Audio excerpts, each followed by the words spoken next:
I was trying to remember whether it was me who reached out first or Bully's hero. I think it might have been me. Um, but I think, like many, I've experienced bullying in my life. I think there have been times, if I'm really honest, where I think I've been the bully when I was young and not realised what I was doing and the impacts that some of my behaviours had on other people. And as an adult, hindsight's a great thing. You learn more about, I guess, what constitutes bullying and the detrimental impacts on somebody's self-esteem and just their being. And but when I was a kid, I was bullied myself in primary school extensively. I was in a group with, let's say, the popular kids until about year 4. And then I remember one of my mates, a new guy turning up at school who was deemed to be uncool. And we had lots of commonalities, and it was the first time I think in my life that I'd met someone. I was like, oh, this guy just kind of gets me. He's like me, he's creative, he likes all the same things. We're gonna be really good friends. I remember at the time the cool kids saying, if you're friends with that guy, we're not gonna be friends with you. And at the time, you know, I think I'm still quite stubborn. I was like, well, okay, well, I'm not your friends then. But I didn't realise what would come after that. And what came was relentless bullying for years. And, you know, me and this friend were both creatives and liked the same TV shows and the same music. And it wasn't deemed to be the cool stuff at the time. And we copped a lot of bullying every single day. And to the point that I remember going home sometimes and just kind of crying, having a little cry on my own. Or, you know, I remember some stories where my mum would occasionally say, I'm going to the shop to get some groceries, come with me. And I wouldn't go because I thought, if I bump into any of those kids that are bullying me, I don't want my mum to think that I'm being bullied. Wow. So it was a really tough time as a kid when you're trying to figure out kind of who you are and, you know, make a place in the world. And you think you're this great little kid and you're really positive and people aren't seeing the goodness that you're seeing in yourself. So I took that really hard. And I remember being about 12 after, I think, 2 years of being bullied really severely at school, making a decision to go to a different high school than where majority of those kids were going, and suppressing a bit of who I was. So not being the creative, not being the performer. You know, I'm an actor and a presenter now and I'm really proud of that. But at the time, you know, growing up in the southwestern suburbs of Sydney, that wasn't deemed to be cool. They were all footy heads and I wasn't that. I didn't get sports, I got creativity and, you know, performance and, you know, the arts, you know, singing and dancing and, you know, acting, and kids just didn't understand that where I was from. So I love that the world's progressed and we see things differently now and accept everyone for who they are. But at that time, it was really, whilst it was great, there was lots of, you know, negative things to come from that. So I spent 2 years being bullied, and then strategically at about 12 said I'm going to go to a different school from the bullies, and I'm going to suppress a big part of myself to not share that with people, not share the performer in me, which gave me an immense amount of joy as a kid.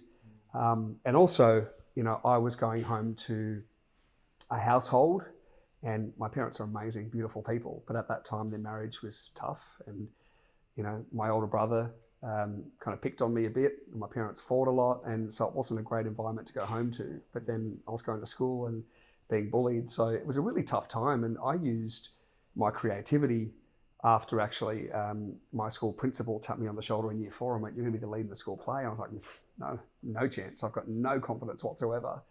I ended up playing Fonzie in Happy Days, the cool guy, which just was so, you know, incongruent with what I was or how I perceived myself to be. But I did it and loved the laughter, and, you know, it started something in me. It, you know, it made me want to perform. And I remember at that time it was so tough that I'd go home and have little concerts at home as a way of entertaining myself and imagine that people actually liked me, which is kind of sad when you think about it now. But it was a safe place for me. That was a little sanctuary. And so I went to high school. Didn't get picked on as much, obviously from time to time, but it was kind of normal amount of bullying that I would expect.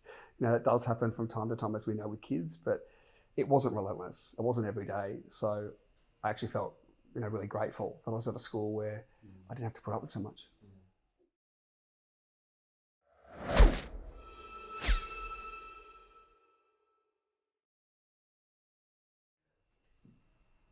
knowing what I know now in my 40s, I would tell my 10-year-old self that I am awesome, and that no amount of bullying or negativity or trolling now in these days should take away from how I view myself.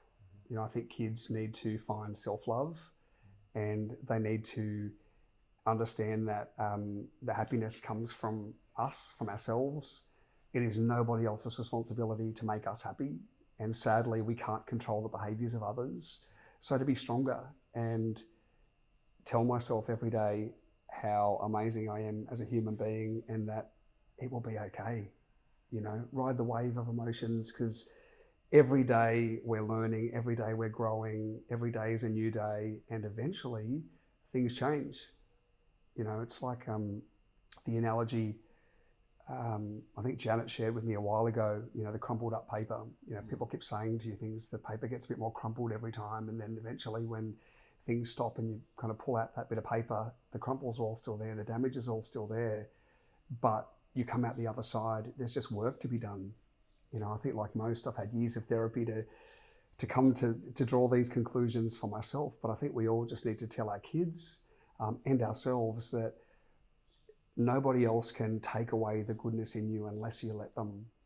You know, I do believe that hurt people, and I have genuine compassion and empathy for bullies now. But at the time, didn't get that. I just thought they were mean-spirited, and you know, if you kind of look behind the curtain at the lives they're being subjected to, you know, they're in pain and they don't mean it. But unfortunately, the victims are the ones that kind of end up in pain too. But there is a choice whether you take that on or not. And for kids, sometimes that's really hard. But I'd tell myself not to let that stick, be a bit more Teflon, see the goodness in myself, choose to surround myself with positivity and good people who genuinely care about me, add some distance in, and just find ways to maintain my own self-care, which is a term we now know as adults, but as kids you don't. Yeah, that's amazing.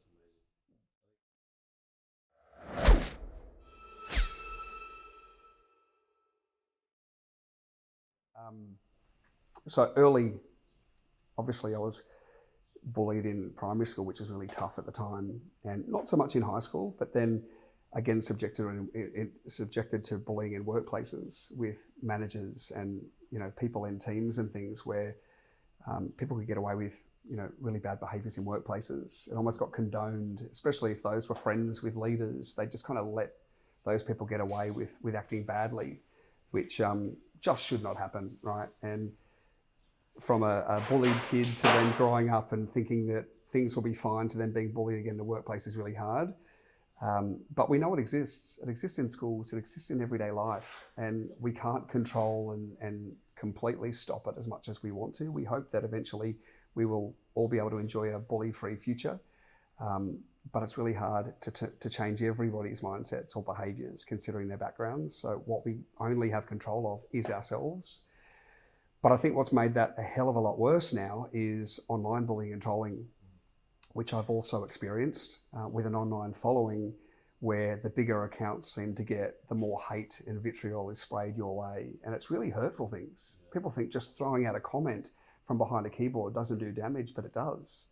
You know, it really tears down your self-esteem, and it takes a lot of courage for a lot of people that post things online and share their lives to, you know, even want to do that. So for people to feel compelled to try and pull them down is it's really ugly, and it's a horrible feeling. And I think that has to stop. And the sad thing is, when I was bullied in primary school, there was no social media. There were no mobile phones. That exists now. So it's 24/7, which I know is the reason Bully Zero was born, was because bullying was happening online, and that has to stop. It damages lives. The old saying, sticks and stones may break my bones, but names will never hurt me, is simply not true, as we know now. It does more damage than the physicality, I think. So people just have to learn that everything they put out there has a consequence. And do they really want that consequence to be somebody struggling at life, not achieving the most they can in life, or worse, doing something to take away their life, do they really want that responsibility?